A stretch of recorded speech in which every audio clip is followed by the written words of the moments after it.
Mute. We're not. Hello. See Thanks for here. coming in. I have a joke for you. You ready? Oh, sorry, I couldn't get that. What was that? I have a joke for you. Are you ready? Sure. I attended a Teams meeting this morning and tried to tell a joke, and nobody laughed. So I realized I was not even remotely funny. That's a good one.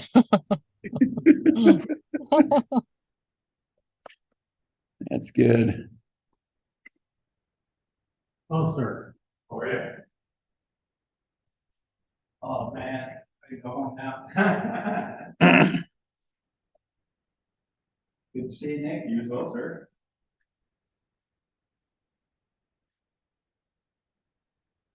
Special occasion. I themed the slides too, if you didn't notice. All Christmas slides. Yeah. It's a winter theme, but holiday.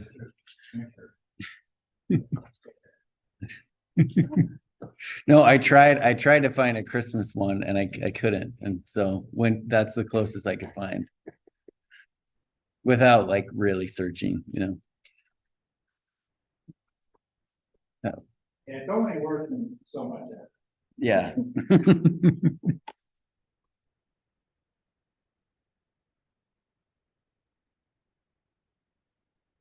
We're good.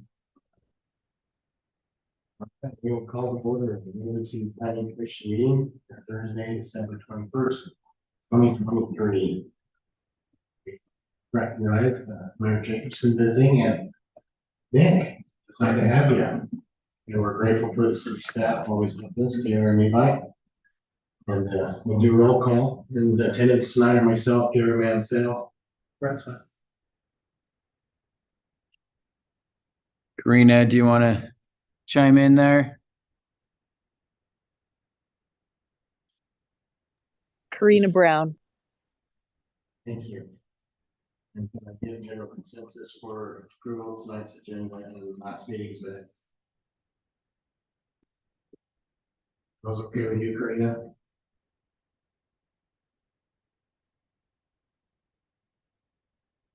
Yes, that's great with me. Thank you.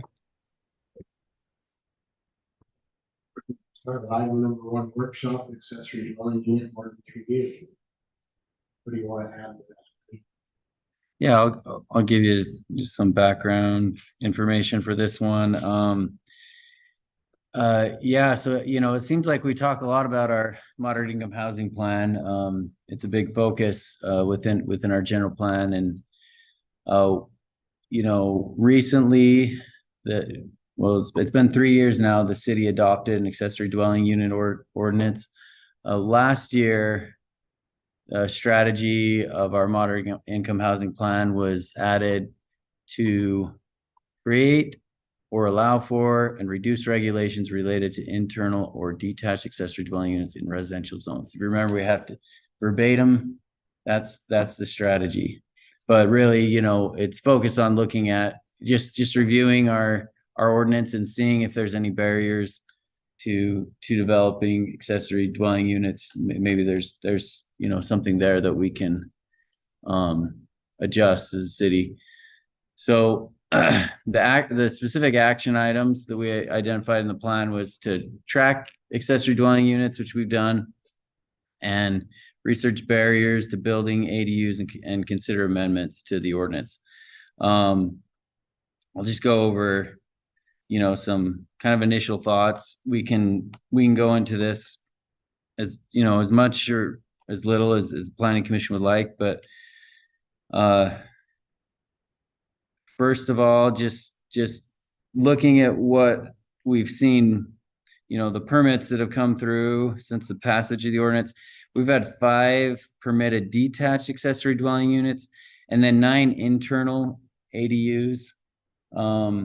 There's probably actually been a few more since these numbers we came up with. There's been quite a few, by internal, it's an existing home and they've, converted a portion of the house as a secondary dwelling unit.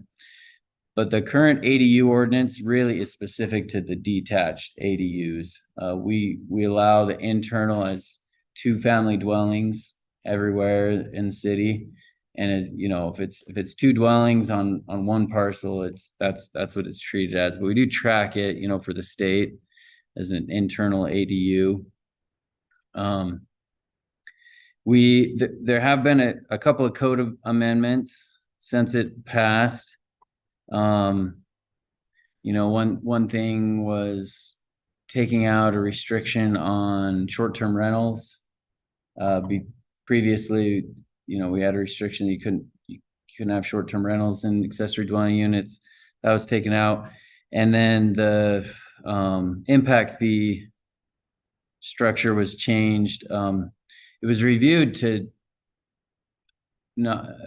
just waive the impact fee, but ultimately the planning commission, the city council decided to still impose an impact fee for accessory dwelling units, but just have a shorter time frame for when applicants could get a refund if it's affordable to low income households, meaning 50% of area median income.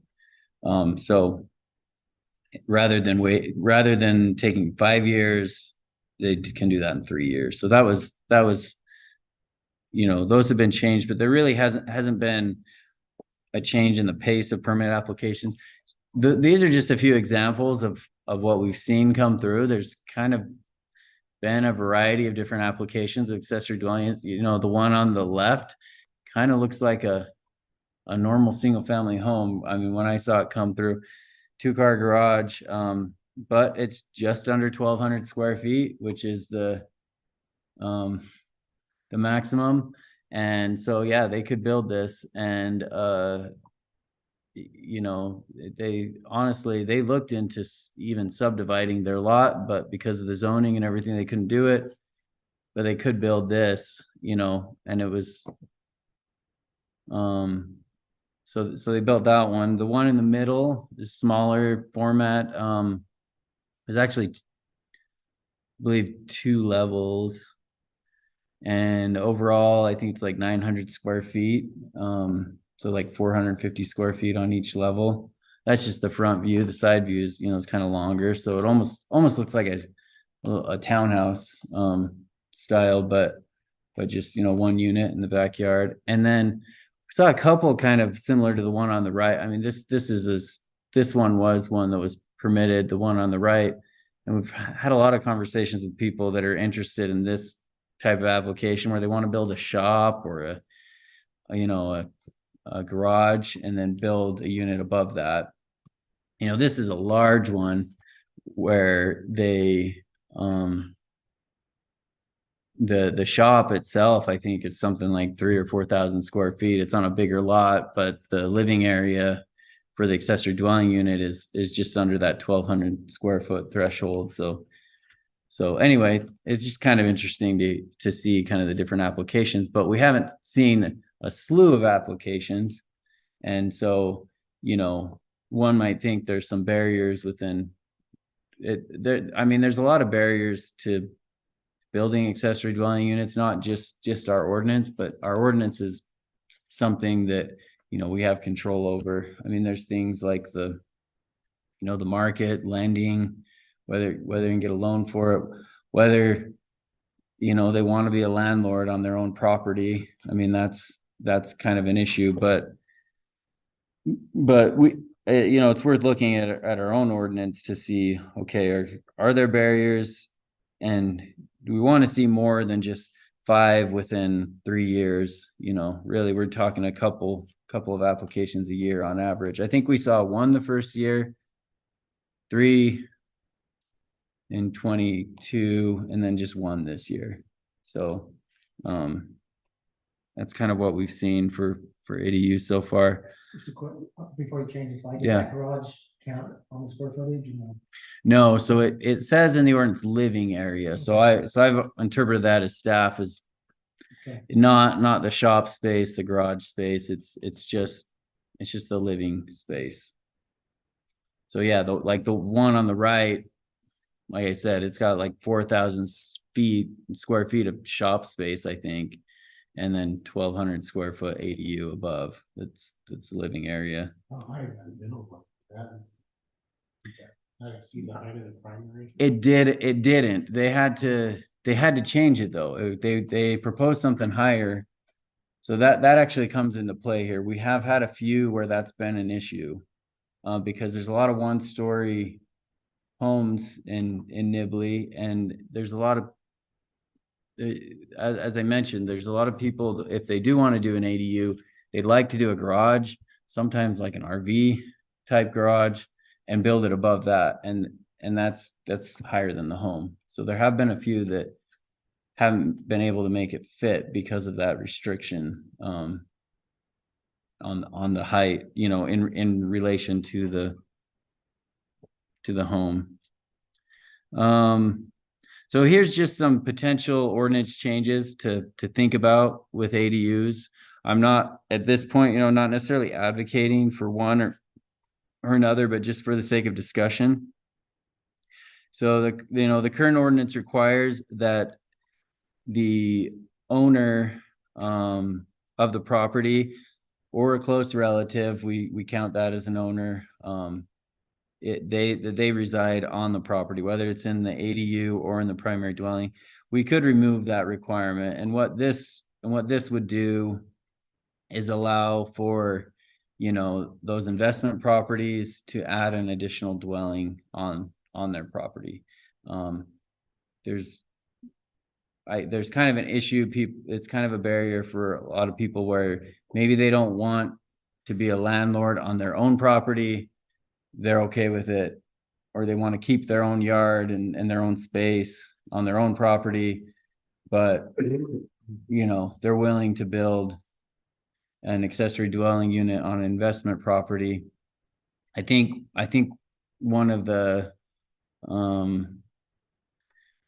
I guess issues with that the planning commission, city council expressed when we went through is the advantage of having it this owner requirement is you have on-site management. However, you know, I think it's also important to note that we don't necessarily require that with other rentals. You don't need on-site management to rent a home or, you know, a townhome or whatever in Nibley City. So it's kind of a little bit of a peculiar requirement, you could say. Although it is required for 2-family dwellings as well. If you're going to do a 2-family dwelling, that also needs to have owner occupation. So that, you know, the attached unit, whether it's attached or detached. So that's one. So maybe do you want me to run through these, all of them, and then discuss, or okay? So we could another thing we could look at is decreasing the off-street parking minimum. Just in the conversations I've had with people that are interested in this didn't seem to be as big of a barrier as I anticipated, just because a lot of the lots in Nibley are pretty large and they've got space for the parking. But you know, for some it can be a barrier. So that's something to think about. Also, the state doesn't allow for the internal ADUs doesn't allow the city to require more than one additional parking space.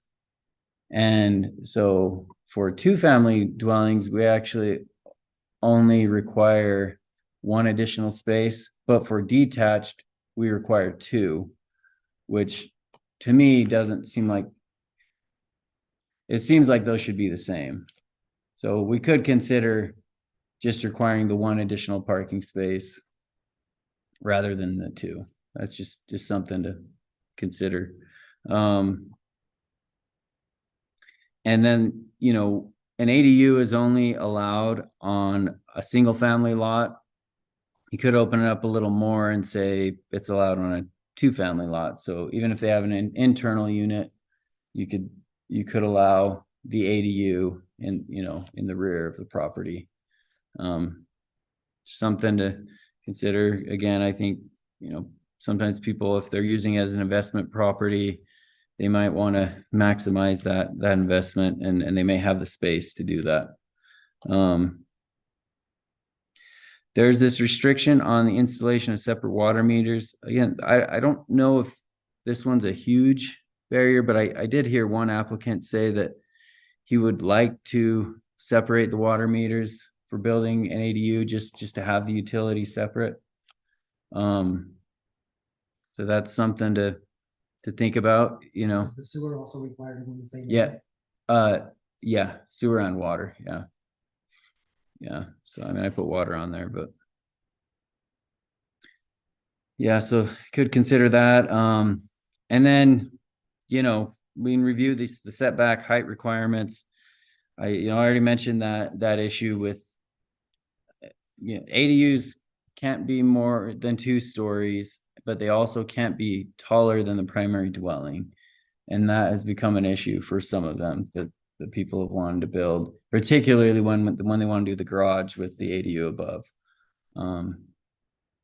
So that's something to think about, the height, and we don't, the ordinance doesn't specify the exact height restriction for an ADU. It says 2 stories. We do allow up to 40-foot height limit for, and really in all zones in the city, for the primary dwelling. And then for accessory dwellings, it's either 25 or 30, depending on the lot size. So I don't know, you could consider, mirroring the accessory building restriction, or, some other consideration there.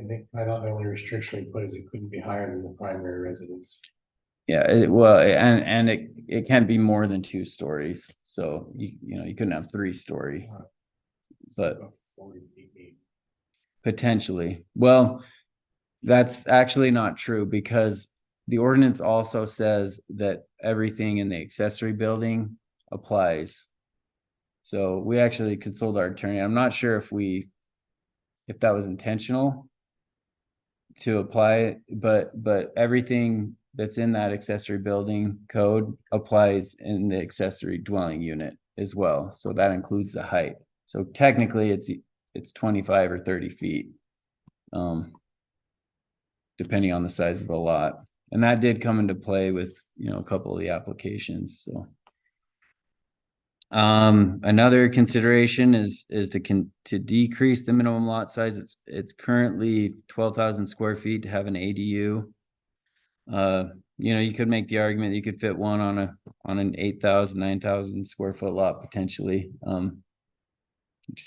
We've seen that in other areas, but just something to think about. Yeah, well, and whether that's feasible, also the setbacks play into that, Your 2-story, you got 20 feet, right? You got 20 feet rear setback, it's 2-story. Yeah, that's the other. Yeah, well, wait, no, I think we changed that. Yeah, that was decreased. It was 20 feet, but now it's 10. Okay. Yeah, that was that recent Okay. change. So yeah. So anyway, there's other, there's obviously other things in the ordinance. Those are the ones that, based on the review that I did, I saw as potential, but it's kind of what I had for consideration here. And we can do more research as staff on these specific items. As far as researching this further, it's kind of just been based on what I've heard from applicants. I don't know and just what I've heard other cities encountering and stuff.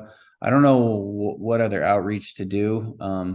We could do something where we say, hey, are you interested in ADU? And fill out a survey or something like that, but it's difficult to target people because I think it's a small percentage of the community, and we don't know who it is that would be interested in doing something like this, you know? So it's more in kind of these informal conversations that we've had. People call in, say, hey, I'm interested in ADU. Oh, well, that's an issue for me, you know, and I guess we can probe more as we get those conversations of what the issues are. What was the thing on the impact fees for ADUs? Yeah, so We talked about not even having those one. yeah. So the planning commission did recommend last year to waive the impact fee. At the time that recommendation was made, the impact fee for a multifamily or a single family unit was the same. The timing, you know, was right where the city council was also considering a change to the impact fees. And with that change, there's a different rate for multifamily than single family. And what the city council decided was to set the ADU impact fee the same as multifamily, and to still tie it to whether low-income housing is provided, you know, the rent is low enough for low-income housing. Now, interestingly, we haven't had any requests for impact fee for rebates on impact fees. And I know there's been a few of them that have had occupancy for about a year or two. So I kind of expected those to come through, because the ones that have come through, they've expressed that they've been for family members, right? And they said, oh yeah, we're going to meet that threshold, so we should get that impact fee refunded. But we haven't had any requests, so we don't go and knock on their door and say, do you want your money back? Yeah, we'll see. Set at 50% of. AMI, yeah, I think I mean, when we wrote it, it was like 800 and something. It's probably more like 1,000 or 1,100 now, just because of. Does that vary based on what kind of a structure it is? I mean, a one bedroom versus, say, a 3-bedroom. It doesn't.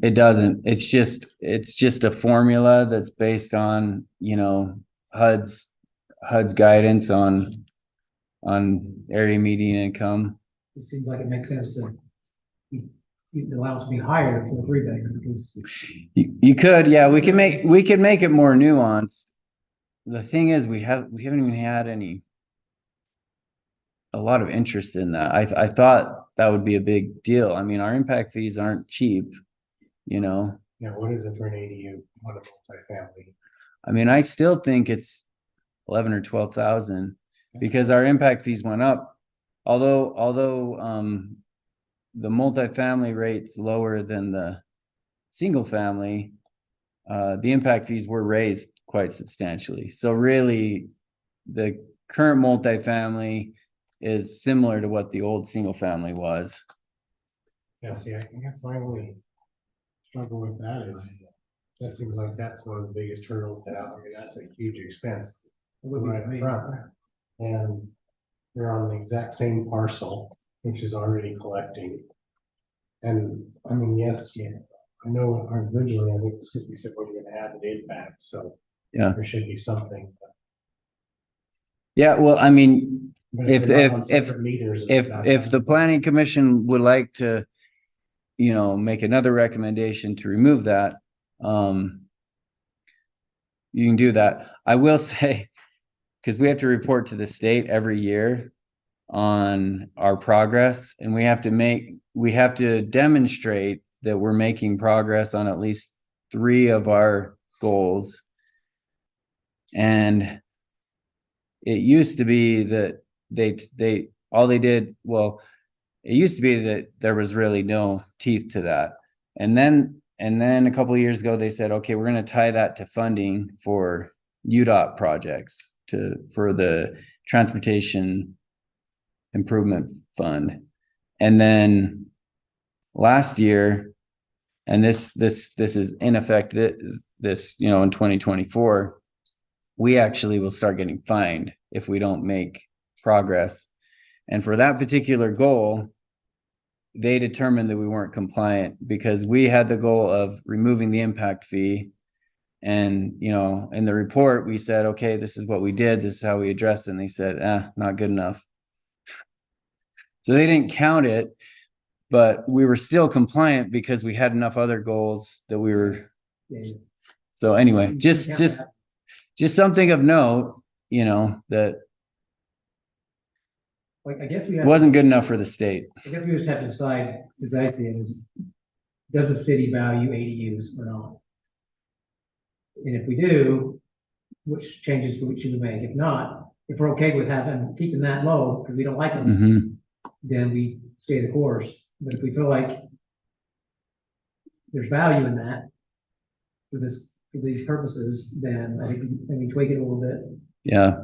Uh, You know, something, I'll just kind of share an anecdote.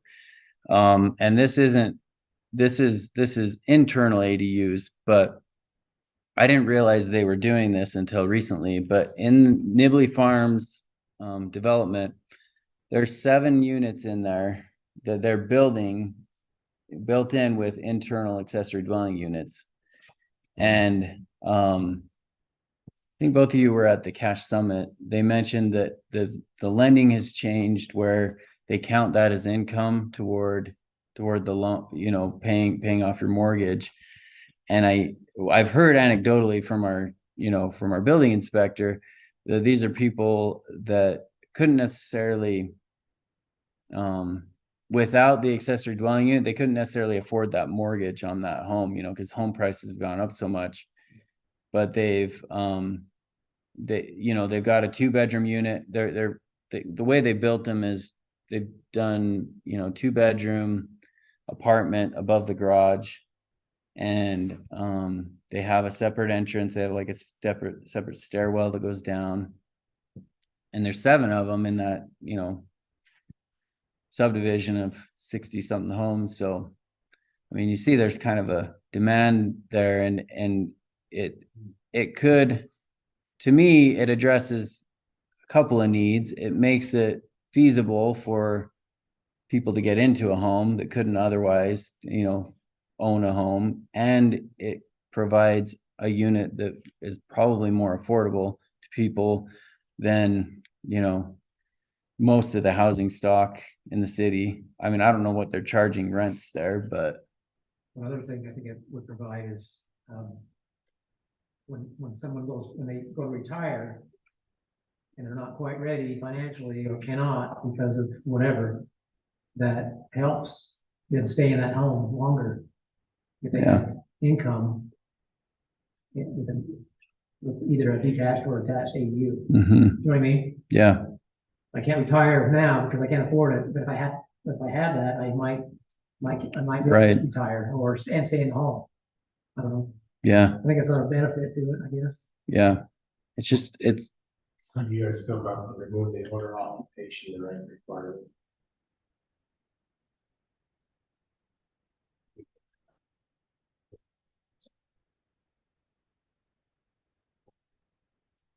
I'll say if that was removed, I might consider doing it.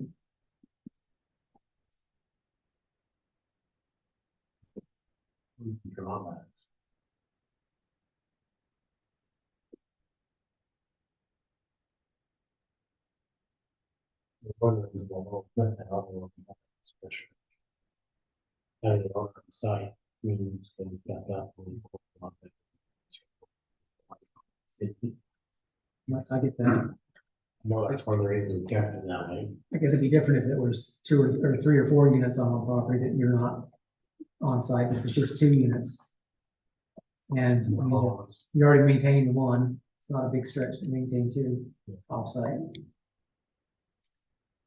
Brandon, what's Cream think? Green, you there? Don't have her up, so I can't see if she. yeah, you're muted, Karina. Did you have any thoughts on the? Owner occupation or the parking minimum requirements. I am okay with having, like, eliminating the owner occupied requirement. And the minimum parking requirements. Remember when we discussed the parking, one part of our concern was if we only had one. And the average household had at least two vehicles. We were gonna have a bunch of on-street parking, and we were trying to avoid that, Parking on lawns. and that's why we put I- the two. I like the two, the two, I like personally. I'm not sure I want to remove that, because I don't want to increase on-street parking, because that creates problems, especially in the winter. Yeah. I don't know. It is a workshop there, I guess, if you want to. I in that space above my wood shop for myself. Could Becky live in one house, and you live in the, can call it an ADU if I live in the top of the wood shop? I wouldn't have said anything here, but you. I know. You It's might. like 1,200 square feet. 1,200 square feet, I think you'd be allowed. What about the height restriction? Well, I never thought about it until Levi brought it up, but I'm not sure I care if it goes, if it's a one-story home in the front, it goes to a two-story home on an ADU. Because you're gonna have to go up. In most cases, to Right. get that, to make it workable. Mhm. In most cases, you're gonna have to go up to make it financially worth it or whatever. Because you may not be able to get it on one level. In my view, I'm not sure, because I had heartburn with that before, I wanted to restrict that, but I'm not sure it's necessary. I'm trying to envision a rambler with huge garage with the house over the top of it in the back. You care to drive by and the garage in the back's taller than the house, I don't know. No, that's why we restricted, so. What if we restricted it to, you can do a two-story, but you can't go more than 30 feet? Because that would give you a 10-foot level, living levels, and then 10 foot for a roof.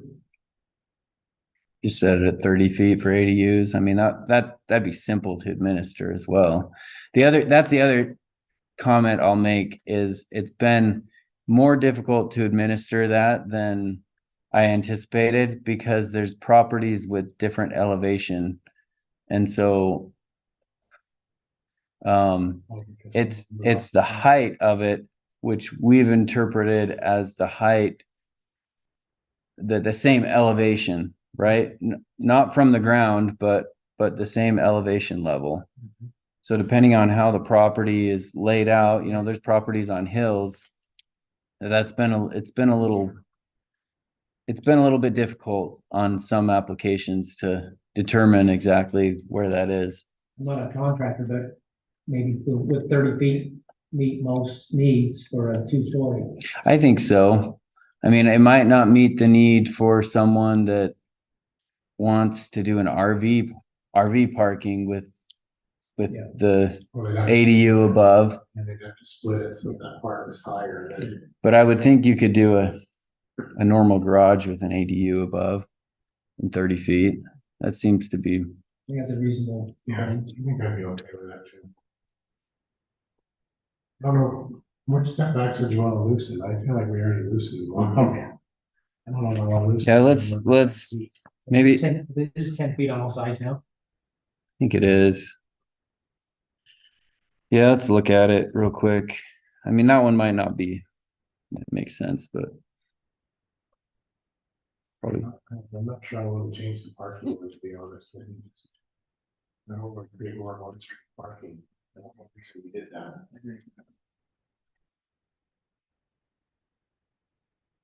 Minimum lot size, I'm running 12,000 square feet. I mean, an ADU on something that's smaller than 12.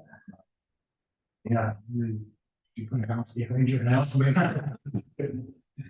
my garage, I guess. Yeah, that'd be an internal ADU though, right? Yeah, that's true. Yeah, I mean, that plays into our frontage requirements, right?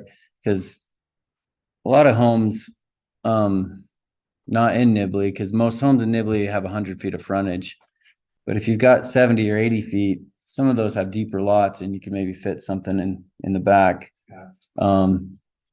But when you got 100 feet of frontage, the backyard gets skinny. I mean, it doesn't get as deep compared to those narrower frontages. Oh, I was going, sorry. It's on here.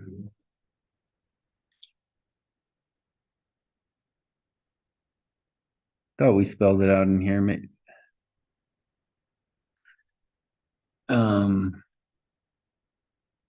Oh, you're right.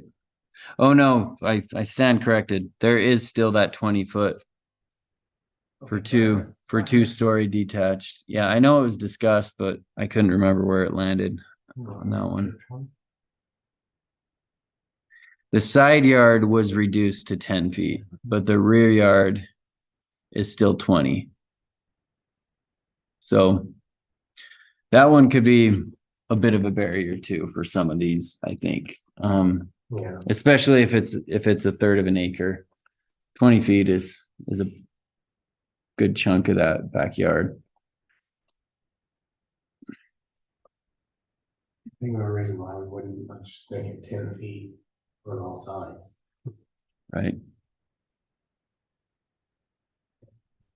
Well, I'm in right-hand heartburn just because if I'm the neighbor and Maybe that's why. Bob in the backyard puts up a Two-story, yeah. two-story ADU, I'm gonna be looking up right at it. I don't know if that's reasonable or not, but I remember having those concerns.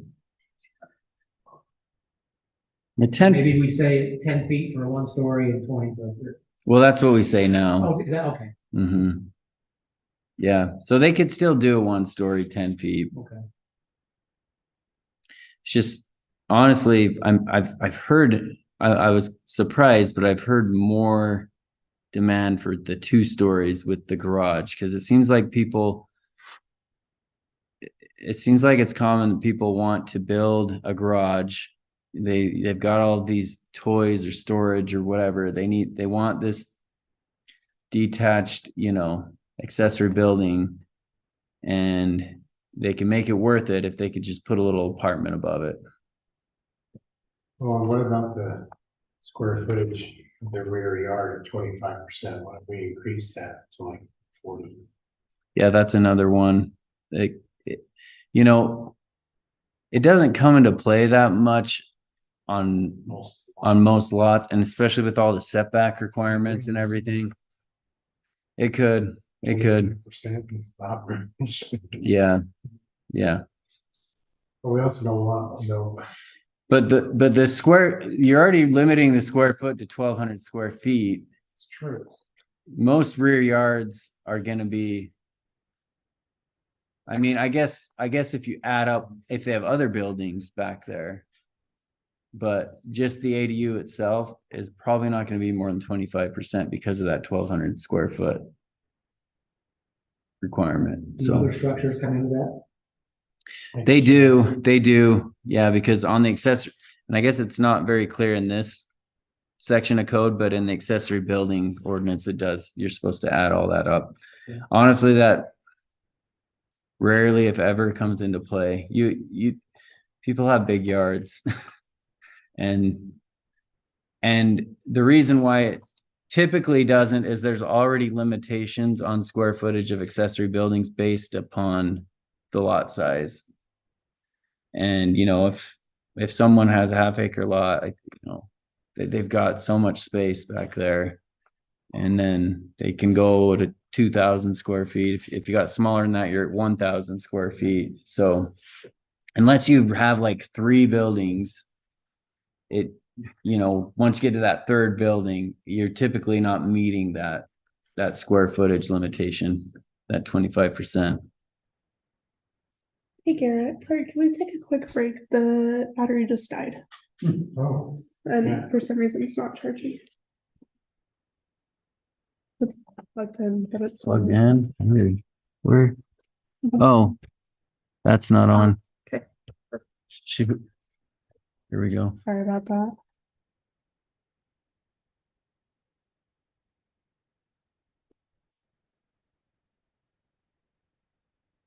That was my bad. I didn't turn that on. Oh, it's all good. I should have checked it. All Is right. this on Zoom?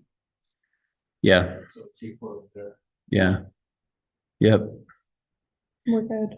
But I don't think we missed anything because it died right as we, Mhm. Yes. so, yeah. As right as I was. Voice recognition there. Any other thoughts for that or? Well, I guess Brenda? if we go through the bullet points, did you say short-term rental is or is not allowed? Is allowed. Is allowed, okay. See, took care of that one. Well, no, no, the state allows cities to restrict short-term rentals in accessory dwelling units. But this, we reviewed that when we went through the short-term rental ordinance, and the planning commission recommended to remove that. City council adopted that, so that was probably a couple of years ago now. And so then I would advocate for the 30-foot limitation. Instead of trying to match up the main dwelling. And then I would be in favor of removing the requirement for being owner occupied. And then on the impact fees, I guess either we leave alone or maybe we say, because instead of just mirroring, matching the multifamily, maybe we say it's 50% of multifamily. Something like that. If it's, if we want to remove a barrier, that might be a big one. Yeah, So that's, I guess, my bullet points. And the parking, I think we did the parking wrong. Yeah. Me too. 50%. Eventually, when things get better, most people drive, they'll have fewer cars. People, pretty cars. They're all gonna have 2 cars. On the impact fee, it's interesting when you say 50%. When we originally proposed, when this was originally brought forward to city council, because the impact fees weren't really addressed with planning commission. I guess we just didn't discuss that. But once it got to city council, they asked the question. We said, "Oh, we don't really know how we address impact fees." And what we proposed as staff is that they'd be about, I think it was about 2/3, and that was based upon the square footage limitation and then what the average square footage of a home was in Nibley. And so we said, okay, it was like 60-something%. And that's what we recommended. And then they went with this other methodology of so anyway, Yeah. it's kind of gone all over. It seems weird to have impact fees if they're on a separate meter for water and sewer, they're all part of just primary dwelling. I'm not sure. I almost feel like maybe impact fees to some extent. Yeah. And you try again. Well, Because you got some backing from the state in a way, but at 50%, in my view, they pay something. Because the city getting involved, inspector and all that. Yeah. Because there's impact. right. And there's impact. And it's gonna move, with the rates if you tie it to something else. And 50% I think makes sense because not every ADU is 1,200 square feet. Right. They're probably on average they're probably more like 900 on average. So it's about half a house, half a Yeah. modest house. Probably only 2, maybe 3 people with that. Yeah, that's okay. So 30-foot height, remove owner occupied requirement, and then 50% impact fee. Anything else do you think? What are we missing? Karina, you want to chime in on additional items we should consider?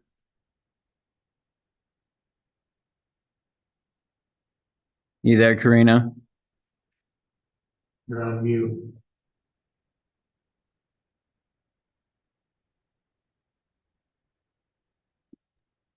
Yes, I'm here. Sorry for the delay. Do you have any other Any input? Suggestions on other ways we might be able to. One thing, and I know that my fellow commissioners probably won't like this, but like I have a friend that lives in Hiram and she has a brother that's homeless, that's been homeless for years in California. She's like, I wish I could get a tiny home and put it in my backyard for him to live. So probably the tiny homes that are pre-made those wouldn't be allowed in Nibley, right? So the square, yeah, I mean, we talked about 1,200 maximum, but there's also a 300 square foot minimum. And a lot of those tiny homes are smaller than that. Okay. So yeah, that could be a barrier. We could just say no minimum and just put it at 1,200 square feet. Shed. But 300 square feet is pretty small. It's pretty small, but those tiny homes, some of them are less than 200 square feet. Because I know Elon Musk, doesn't he have a company where he builds, they have those accessory dwelling units basically, and they're like $15,000. Yeah, they're I don't know, they have to be moving attached, because I'm not up for allowing trailers. I don't want mobile homes to be back up. so that issue has come up a lot. And it's probably, I think it's something, and maybe we don't need to address it with this, but it's related. There is a lot of we've heard a lot of demand of people that would like to, have someone live in an RV on their property and connect into their utilities, just because they don't have anywhere else to go, whether it's an RV or a tiny home or whatever. And the restriction we have in our ordinance, the only thing we have is you cannot connect to the utilities for longer than 30 days, the city utilities. And so that limits them, because typically if they're going to be there longer than that, they're going to connect to the utilities. And so anyway, there have been a lot, I've heard a lot of people asking about that, requesting that. So anyway, just a side note, but kind of related, maybe something to discuss and take up.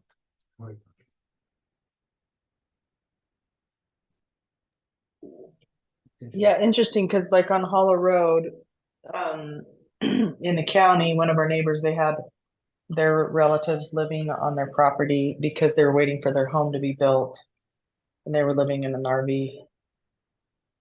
Yeah, and That's just to be one honest, example. it's probably happening. Like, we only see it if someone complains, and we have had complaints in the past, and we've gone and we've looked, and looks like they've got hoses connected in there, and let's come back in 30 days and see if they're still there. And then, we have had to address a few of those, but anyway. I think it's something we should be deliberate about, one way or the other. One thing I just thought of, what if we had someone that didn't have a very deep lot, but it was super wide, and so a lot of the extra property was on the side of their house? ADUs have to be behind, do they not, in our ordinance? The front plane or the rear plane? They have to be behind the front plane, so they can still be on the side yard. Okay. Yeah. That would allow that. Okay. Yeah, just like a shed. You can put a shed on your side yard, but yeah. But they need me that setback, and it gets a little pinched in there. But yeah, I mean, I guess if it's a wide lot. Now, we have had some questions on that of when they have a really large front yard. And they'd like to build it in front of the house. Does it need to be behind the front plane, or does it really just need to be behind the front setback line?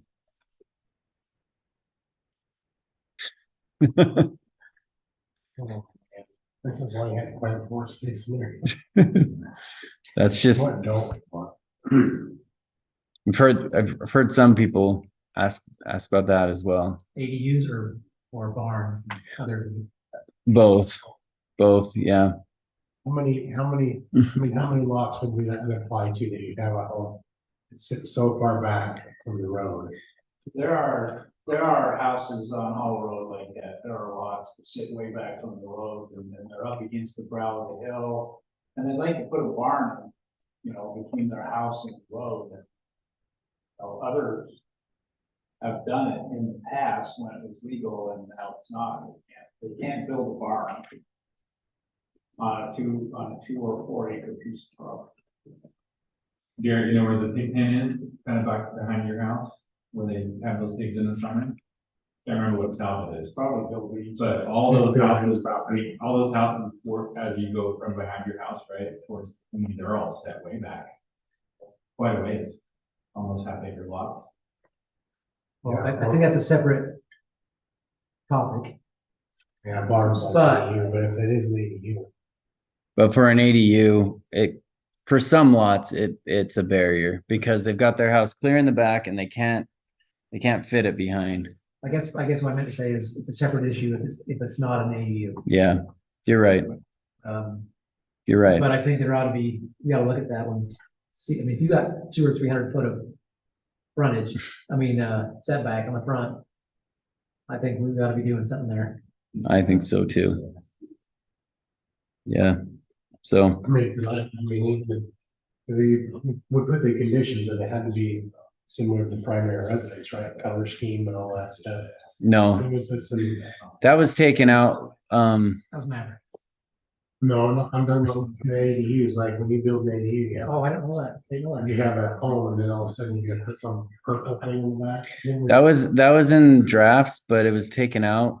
Part of the, and just through the discussions, part of the reason was we don't have design standards and for residential zone. We do for townhomes and condos, but for normal single family homes, we don't have any design standards. So if someone wants to paint their house purple, they can do that. Well, I know, Or- I'm just saying, but didn't we say the ADU had to be like primary residence? So that- That was in a previous draft, but that's not what was adopted. I think we can do that, but Which might be necessary. If you're gonna go, I don't know. You mean it's got a match? So that they look comparable, so it doesn't stand out like a sore thumb. I remember discussing that, so that. that was in drafts, but ultimately it was decided to just remove that.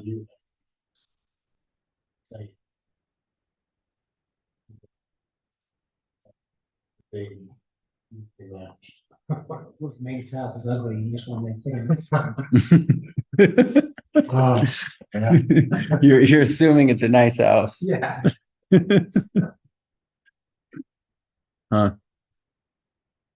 All right, so I can draft up something with those 3 provisions, and maybe if there's something else that I gleaned from this, I'll incorporate it as well. That's something for the front to be discussed, for an ADU in the front. That's right. I think- We could say something like it needs to be set back. It needs to either be behind the front plane of the house or be set back 50 feet, right? Cause then it's more than the minimum setback for the home. But it takes care of those really deep lots where where they've got all that space out front. If it looks like a house, like some of the ones you showed us, that just looks like a regular house. I don't care if it was just the regular setback. It could just be the regular setback either. Isn't that 35? Yeah, you could just say it needs to be behind, it needs to meet the front setback, and that would be easy. I would keep it simple like that. Whatever the front setback, I mean, sometimes it's 30, sometimes it's 35. All 35? No, Well, I think it's PUDs. no, so if it's along an arterial road, it's 35, and it's generally 30 if it's not. If these changes need to have a public hearing. Yes. Yep. So we can I mean, I think these are simple enough. We'd hold public hearing next meeting if you guys, consider these. We have a full. Guaranteed, Yep, yes. yep. Thank you, Mayor. What's part of that? I think it's Christmas stuff, He's normally here. Finally, this spot. Yeah, I think this is the first he's missed since he's been on, so we'll give him a pass. Hey, cool. All right, thank you, Levi. We'll move on to item number 2, workshop on zoning incentives for moderate income housing. It kind of ties to the first one, as we were just talking about. Yep. Yeah, so this is another strategy in the moderate income housing plan. Strategy 5, implement zoning incentives for moderate income units and new developments. And then actions include studying appropriate density bonus and incentive threshold, and then drafting an ordinance based upon the findings of analysis for consideration. So what we're talking about here is the most common incentive is a bonus density. If you dedicate a certain percentage of units to be affordable housing, and it's usually deed restricted that way, so it has to be under that threshold. So some cities have gone so far as to mandate that. Park City has, but the state legislature has come out and said you can't mandate it. It can be an option or an incentive. Hebert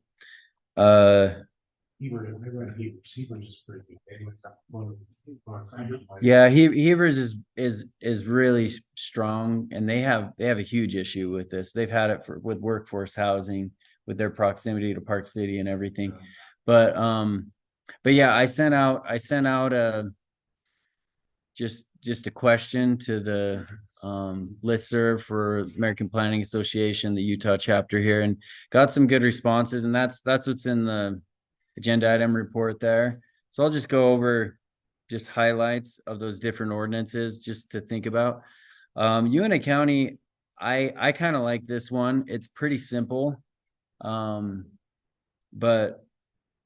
to me, it's straightforward. It allows a 10% density bonus with the provision of 10% moderate income housing.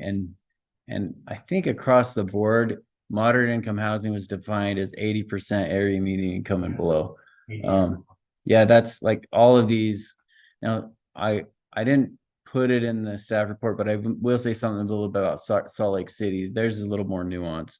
The housing needs to be permanently affordable through deed restriction, land trust, limited equity, cooperative, or other method.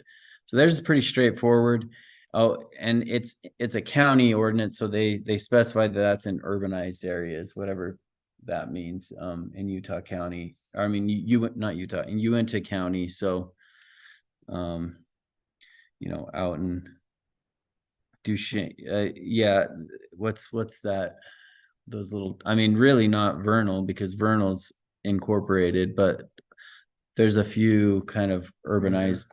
What was that? Yeah, probably those areas is where this would apply. And I can follow up further with these if you want me to go into it more. I haven't done much research on how successful these are. Now, this one, Steven sent me because he worked down there, Steven Nelson, Hurricane City, and he said there was a development that used this bonus, and this was in plan unit developments. They allowed an additional 2 dwelling units per acre. So the base is 15 dwelling units per acre, and you can go up to 17 with this if you provide 10% moderate income housing. And instead of perpetually, they say it's dedicated for 25 years, which maybe that's more reasonable, because it's hard to say what the market's going to be in 25 years. But I've noticed on some of these, they don't necessarily say perpetually affordable. They'll have some kind of a sunset. So that's what Hurricane does. Heber Cities is very extensive. Theirs is interesting. Yeah, theirs is interesting though. It's not really just an option. It's a requirement for a lot of different types of developments. And I think they've um kind of they've almost crossed that line of what the state has said that's too far. I think they've gone as far as they could, because the state has said you can't mandate it. Well, they've almost mandated it because they say it requires 10% provision of moderate income housing for any development that contains 10 or more units and requires a rezone, any mixed use development, any development with the density bonus, or it's as a voluntary option for other developments. I think the voluntary option is they also want some kind of a bonus or streamlined process. It allows it also specifies, and I think this is a good detail to add, the decrease in setbacks, building permit. It's also the building permit fee, the lot width, lot area, height, and open space. Those are, if we're going to do this, it probably makes sense to put that in there. Otherwise, it doesn't really become feasible. If you're going to increase the density, you got to decrease something else. If your ordinance is really tight on the feasibility, based on those setbacks and lot sizes, so those might need to be tweaked. It does allow a fee in lieu to be, but they have a housing authority. I think Nibley would probably, until we have something more formal up and running, we will, once we get the CRA up and running, there'll be some kind of revenue toward affordable housing, but currently we don't really have a good place for that to go without partnering with someone else, right? So I don't know about the fee in lieu. That's probably something maybe down the road to consider if this,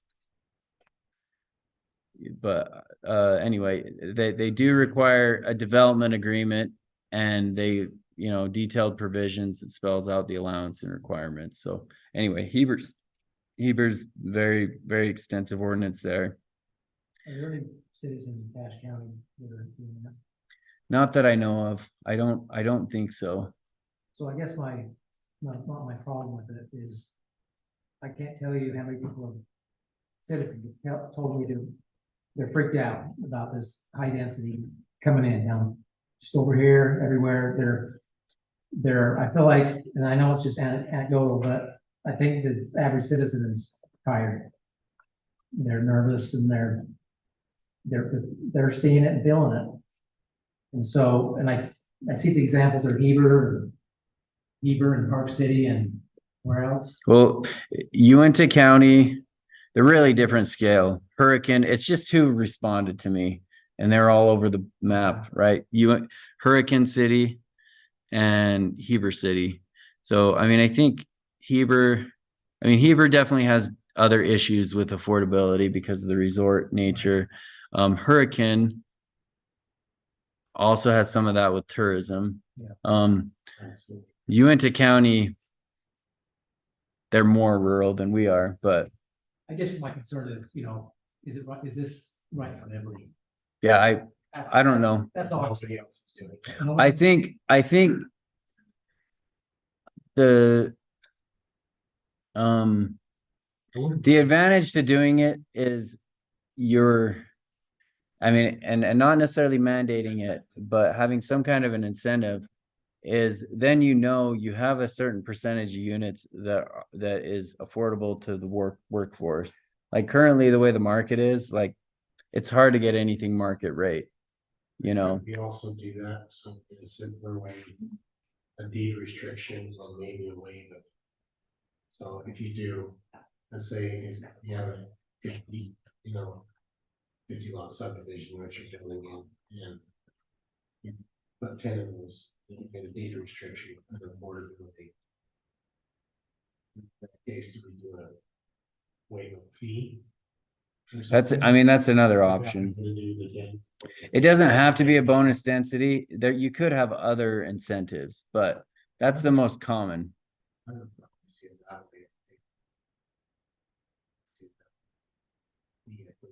So we don't increase true. Yeah, so maybe my next examples speak to that a little bit, and they're a lot bigger, but this is just Las Vegas, the planner in Las Vegas responded, which I was kind of surprised, but Las Vegas has a lot of different things in there, just think about it. So they allow density bonus in almost all zones that are at least 3 units per acre if 10% of units are affordable. They allow additional height, and the height, and we're talking about high rises and stuff, but the height depends on the percentage of affordable units. So the more affordable units, the more additional stories you can get.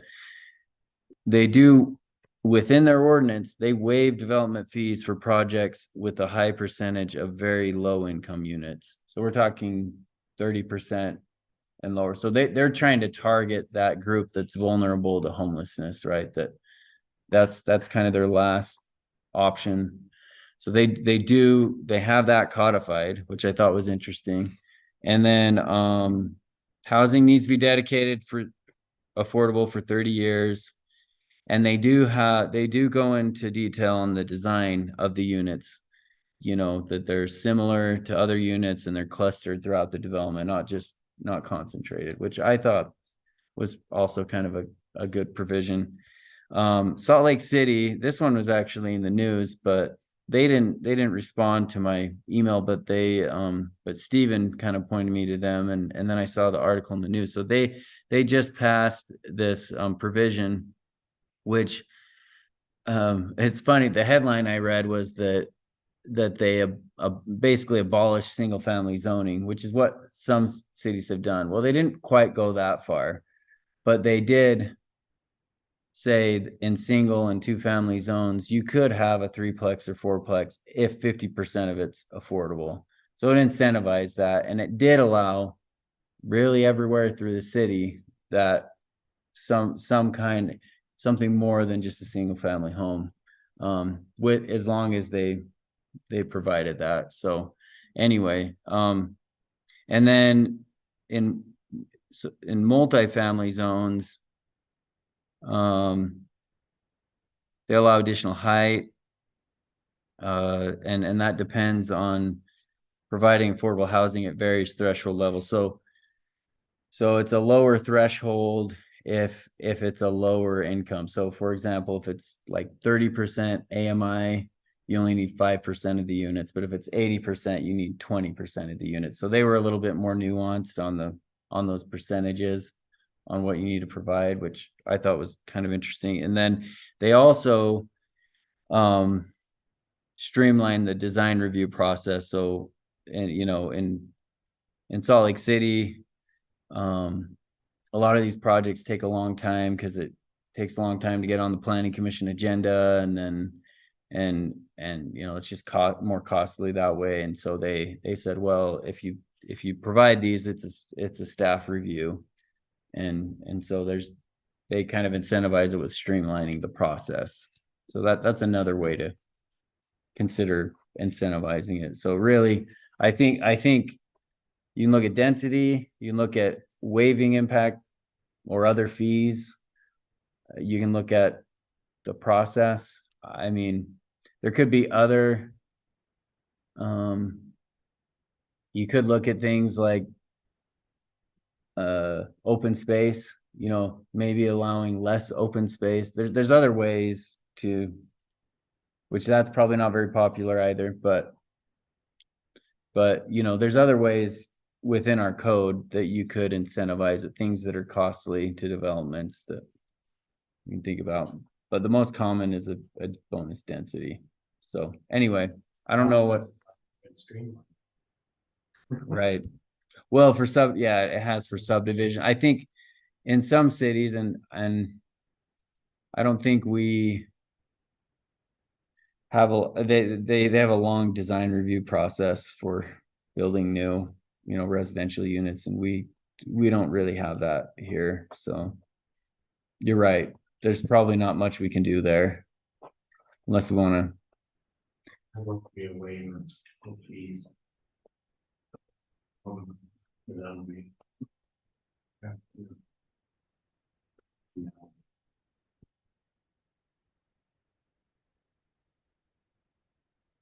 Might be a good workshop.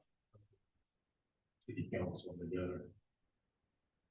Yeah, and you know, honestly, this is also one, and I sent it to a few developers, like, what would it take for you to even consider providing some affordable units? I didn't get any response, and I just sent it to the developers we work with. Maybe they just don't play in that sandbox, you know?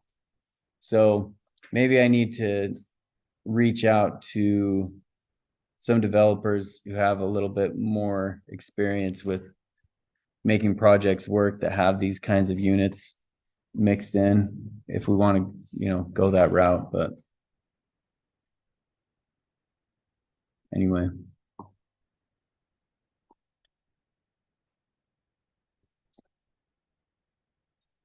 Rena, do you have anything you want to weigh in on that?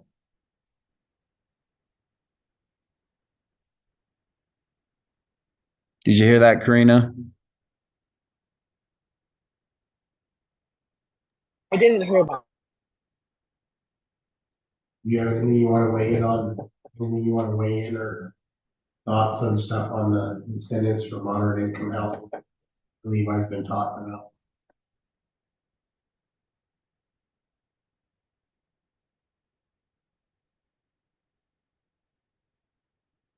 Did you hear that, Karina?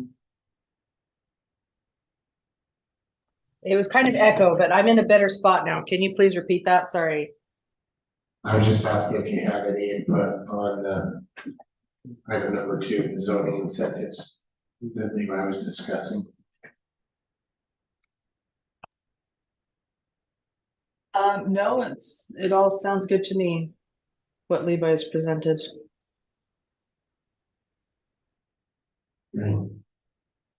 So I'm not really hearing any consensus on, other than maybe the way, I mean, Garrett mentioned waiving impact fee or waiving fees of some sort if it's provided. I mean, that could be something we incorporate. And I mean, Brett, did it sound like you had some? I just feel like, I guess generally speaking, I feel like we're already, just feel like we're already. Look at our development, Yeah, we're already doing a lot, but I just don't want to, I guess generally.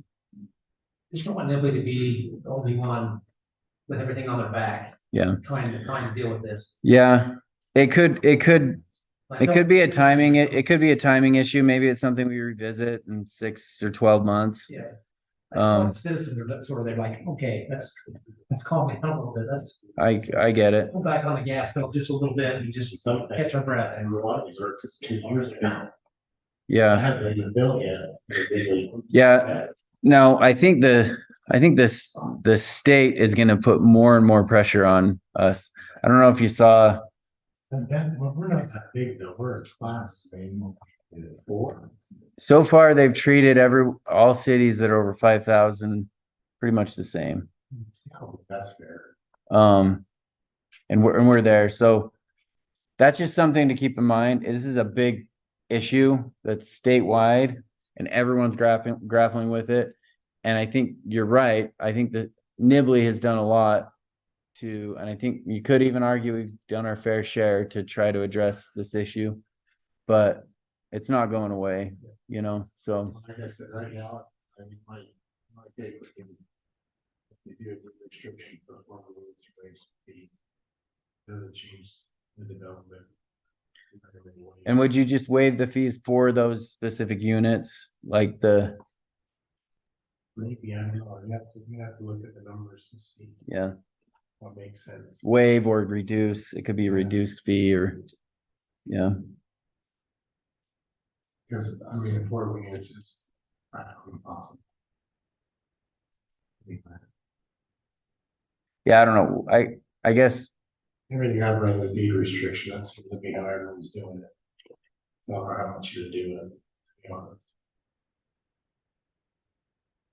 so. If we do bring something back, it's not gonna be an ordinance form yet, it would be. I think you do another workshop. Do another workshop, and maybe this one is more focused on, like you said, the waiving fees, if we can look into that a little bit more. I don't know if it's gonna be the next meeting, but maybe we'll do a little research and come back with, Yeah, I think we do number item 2 as a workshop again, but we haven't had full commission. And maybe see if we can get some other cities like Nibley, closer to our size, maybe in the valley, what are they doing?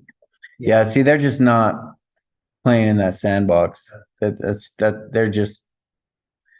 There's really only a few around the state that I was aware of. That's why I sent that out, because it's like you can research every little community and call them up, and it's like it's kind of like the TDR, right? There's just not that many examples of communities that are doing that. They're out there. I mean, I know like Farmington actually tried to mandate it, and then that was when the state came out and said, no, you can't. You can only incentivize it. And they got pretty frustrated as a community because they said, look, you guys are trying to, you're telling us we've got this big affordable housing issue and we're trying to address it, and then you're telling us we're going too far. That's what I heard from, Farmington representatives, but anyway. So yeah, we reach out a little more. My goal in sending all these or putting up all these examples is just kind of the variety of different approaches that they're taking. They're not, I know they're different. I mean, obviously Las Vegas isn't, Nibley's not Las Vegas, but just the different ways that we can look at it. That's good. So. By the way, have you had any TDR action? Not really. I mean, there's been one developer that's interested, but that's it. So